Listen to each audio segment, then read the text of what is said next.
Hello everyone, అందరికీ happy Shivaratri.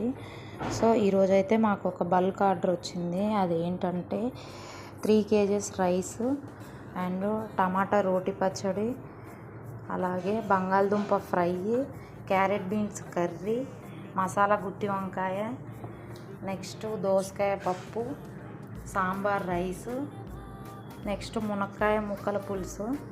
So ఇవన్నీ అయితే నేనే ఒక్కదాన్నే ప్రిపేర్ చేసిన. ఒక 2 అవర్స్లో ఇవన్నీ చేయడానికి నాకు టైం పట్టింది. ఇట్లా చూస్తే అంటే తక్కువ క్వాంటిటీ అనిపిస్తుంది, కానీ ఇదైతే 3000 ml. అంటే మేము ఇంత క్వాంటిటీతో ఇవ్వడం కూడా ఇదే ఫస్ట్ టైము. మామూలుగా 450 ml 500 mlలో ఇస్తుంటాము. కాకపోతే ఈసారి క్వాంటిటీ ఎక్కువ వచ్చింది ఆర్డరు. సో మీకు కూడా ఎవరికైనా కావాలంటే ఖచ్చితంగా మెసేజ్ చేయండి. మా దగ్గర అయితే ఓన్లీ వెజ్ మాత్రమే ఉంటుంది, నాన్ వెజ్ ఉండదు. ఇలా ఫెస్టివల్ టైంలో చేయలేనప్పుడు మాకు ఇలా మెసేజ్ చేస్తే కాస్ట్ ఎంత ఏంటి అనేది నేను మీకు రిప్లై ఇస్తాను. ఓకేనా? Bye friends.